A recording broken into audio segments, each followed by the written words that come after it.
Hey, welcome to the video solution for solving trig equations. This is the equation that you guys had on your assignment sheet, and the assignment was for you to try to solve this on your own, and then once you've tried that, come back and watch this video solution. So if you haven't yet tried to solve this equation on your own, stop this video and go do it right now. I mean it, right now. Stop it, go do it. Okay. Um, so let's actually work on solving it. So the first thing that I want to do, we're going to try it algebraically and then we'll check it graphically, is I want to isolate the sinusoid, right? So I want to get sine blah, blah, blah equals a number. So I'm going to undo the outside transformations here. I'm going to subtract 2 from both sides. I get -6 equals 7 sine pi over 10 x minus 9. And now I'm going to divide by 7. So -6/7, so I'm going to leave that as a fraction because it's more exact than writing a decimal, is equal to sine pi over 10 x minus 9. Okay, so the next step that I want to do is I want to invert the sine function, right? So I want to get at what x is, I need to undo everything that's happening on the right-hand side. The thing that's happening most on the outside of that is the sine function. So to undo the sine function, I'm going to use the arc sine function. So arc sine of -6/7 equals pi over 10 x minus 9. So let me just back up 1 second and explain what happened, right? In this line here, right, it's saying sine of blah, blah, blah equals this number. Find the values of x that make this equation true, right? And then arc sine of -6/7 over here, this is saying these are all the angles that have a sine of -6/7, and those are equal to the argument of the sine function over here. So these are equivalent algebraic statements. Okay, so the next thing I want to do is continue to isolate x. So I want to divide by pi over 10. Because I like to have my equations work out really neat, I prefer to multiply by 10 over pi. So I'm going to multiply both sides by 10 over pi times 10 over pi. Sorry that got kind of crowded there. But I get 10 over pi arc sine of -6/7 equals x minus 9. And then just to continue isolating x, I need to add 9 plus 9 plus 9. Okay, 9 plus 10 over pi arc sine of -6/7. Okay, that's what x is. So now I need to evaluate arc sine of -6/7. And what I need to do that is the same thing I'm going to do every time I ever evaluate arc sine, arc cosine, arc tangent. I'm going to draw a UV plane to help me think through my answer. That is a really bad unit circle again, becoming a pattern. Okay, here's U, here's V. So arc sine of -6/7. Sine is the V coordinate. So I'm looking for where V is equal to -6/7. So that is almost all the way down to -1 on the V axis. There's 2 points on the unit circle for which that's true. Here, I'm going to switch colors, here and here. Okay, so I need to find those 2 angles and their coterminal angle. So I'm looking first for that angle. The reason I'm going to look for that one first is because it's the one that's in the principal branch of sine, so I can use my calculator to figure it out. Let's do that right now. Move this over so I can see everything. Okay, oops. Okay, so what I want to do is I want to do inverse sine. Oh, I'm in radians, right? I know that this is radians because the equation has x, and then also it has pi over 10, so that's a pretty good clue that we're talking about a radian problem. So let's make sure I'm in radian mode. Oh, I'm not, so I'm going to switch that. And I'm going to do inverse sine of -6/7. Okay, so I get my answer is -1.0296, blah, blah, blah. And that is this angle here, -1.0, let's round to the nearest couple digits, -1.03, we'll say.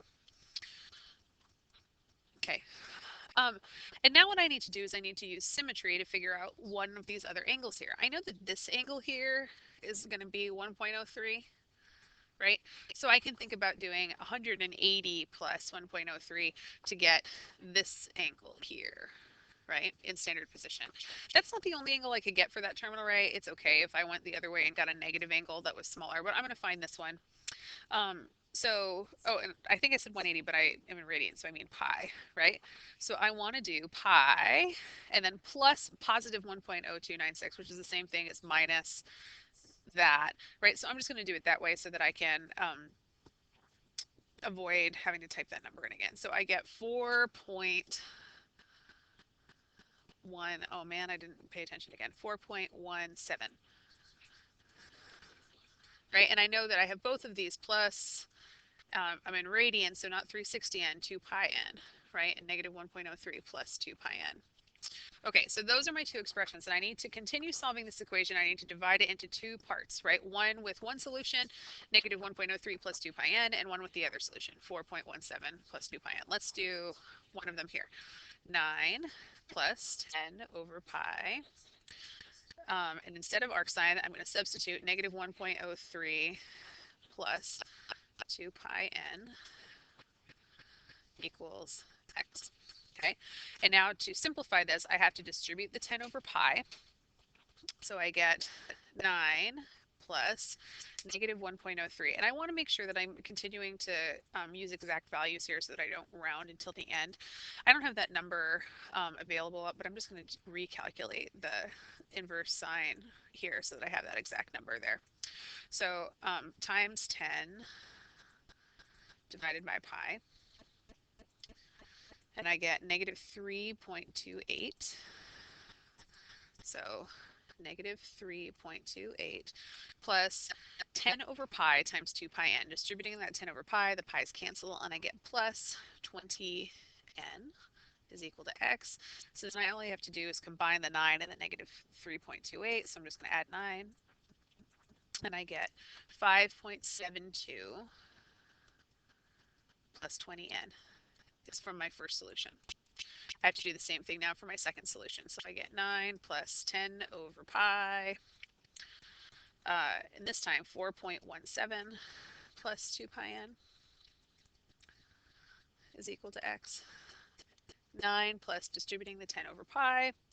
Again, I'm going to use an exact value. I really should have stored this in my calculator, but I didn't, so I'm just going to type it in again. Find the sine value, or the inverse sine, the angle, and then pi minus that to get that 4 point whatever value again. Okay, there it is. Times 10 divided by pi. Oh, I didn't do the times, I don't think. Okay, one more time. Times 10 divided by pi equals 13.28 plus 10 over pi times 2 pi n. The pi's cancel. I get 20 n again equals x. And then when I add 9, 22.28 plus 20 n is equal to x. So now what I want to do is I need to apply the second condition, right? And I'm not sure that I've taught you guys this notation yet. This is just another way of saying this negative 10 is less than or equal to x is less than or equal to 40. People like this notation because it's a little bit less clunky than the inequalities. It's easier to show the range without necessarily having to put the x in the middle. One of the things is that if I use a square bracket like this means less than or equal to, but if I were to do x, and this symbol just means is a member of the set, negative 10, 40 like this, that would mean negative 10 is less than x without being inclusive is less than 40 like that. Yeah, just a different way of writing domain. Okay, so I want to find the values here, right, for this equation and this equation that give me x values between negative 10 and 40. Okay, so what I'm going to do is I'm going to try out different values of n and see if I get values that are between negative 10 and 40. So we're going to start with n equals 0. So when n is equal to 0, that's really easy to do, right? I just get 5.72 from the first equation and 22.28 from the second equation. Super. And then I'm going to let n equals 1. N equals 1. So from the first equation, I get 25.72. And from the second equation, I get 42.28. Now that one is not within my range of negative 10 to 40. 25.72 is, but it's big enough that I know that if I were to try n equals 2, neither of those two values would be between negative 10 and 40, so I don't need to worry about it. Let's try n equals negative 1 to see if I have any values that are within the range that way. So from the first one, I get negative 20 plus 5.72. I'm actually going to do that on my calculator. Negative 20 plus 5.72 gives me negative 14.28.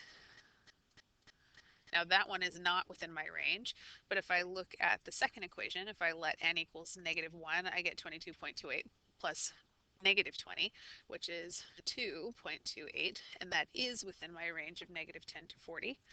But if I were to try -2, I know that that would be too low for both of them, so I have 4 solutions on this interval. My 4 solutions are x is equal to, and I'm going to do a curly bracket to say that this is the list of all the things it's equal to. It's kind of nice to put them in order. 2.28, oops, let's back that up so that I don't have an extra decimal place. Whoa, okay, trying again. X equals curly bracket 2.28, 5.72, 22.28, and 25.72. And curly bracket. Ta-da! Those are my 4 solutions on the to this equation on the interval that's given. So what I want to do right now is I want to show you how I can do this, find these values entirely on the calculator using a function called second calc intersect. So what I'm going to do, so what I just did, that's calling find the solutions algebraically. So what I'm going to do now on the calculator, this is finding the solutions numerically. It's going to be the case that sometimes I'm going to ask you to find the solutions algebraically specifically, and you're going to need to do all this work. It's important that you know how to solve these equations algebraically for a long list of reasons, but it is really convenient to check your answers numerically, or sometimes it might be possible that that's all I really need to do, and you can use a numeric method from Go. So here's what you would do. First, you're going to look at the original equation, this guy here, right? And what you're going to do is you are going to type each side of the equal sign into your calculator as separate equations, right? So the left-hand side is -4. So my first equation is going to be y equals -4. That is easy. My second equation is going to be the right-hand side of this equation. 2 plus 7 sine. I know I've talked to a lot of you about parentheses. Go overboard on the parentheses with these sign things, right? So I'm going to put b in a parentheses, pi over 10 times x minus 9. Okay, so now I know that the whole argument of sine is everything I wrote after that, but I have everything contained within parentheses that the way that I need to. So I know that I'm looking for solutions on this interval, which is actually kind of handy because then I know that I can choose that to be my x range for my window. So I'm going to say x goes from -10 to 40. Oops, I missed. And doesn't matter. We'll say x goes up by 5. And then by zoom fit, my calculator is automatically going to pick the y range that goes with that x range I've chosen, and it's awesome. Great.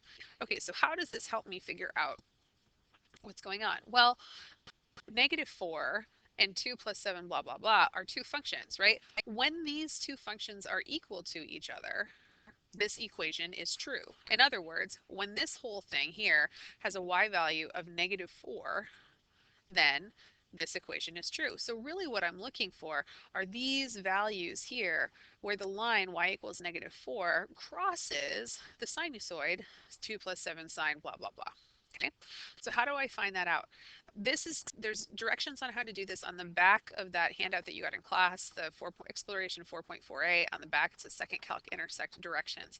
Let me show you how to do it. So I go to calc, second calc, and then choice number 5 is intersect. So when I press that, it takes me to this menu, and if you look at the bottom of the screen, it kind of prompts you for what you need to do. So it says first curve.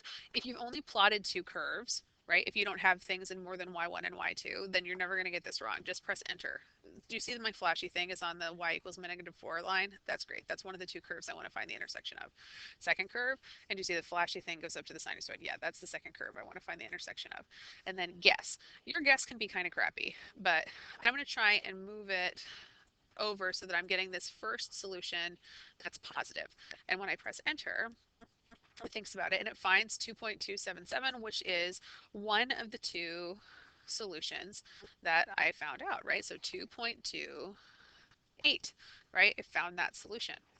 And now if I do second calc intersect again, second calc intersect, first curve, second curve are still the same, but I try to find a different guess, right? I move this to the right so that it's going to find this second intersection. I press enter and I get 5.722. That was my second solution that I got here. So it confirms that, and I could keep doing second calc intersect for all of the different things. But the other thing that I could do is I could even use this to write a general solution. I could look at the equation to find the period of that sinusoid, and it's pretty easy to say that the period of this sinusoid is 2 pi divided by pi over 10, which is 20, right? So if I look at this graph, right, that's saying that every 20 units, right, every 20 radians, I'm going to cycle back to the same relative place in the cycle. So it's saying 20 degrees later, right, I'm going to be at another intersection after these two. So I could even write a general solution. I could say that x is equal to 2.28 plus 20n, and x is also equal to 5.72 plus 20n, just by calculating the period using the results from second calc intersect. Okay, that's all there is for today.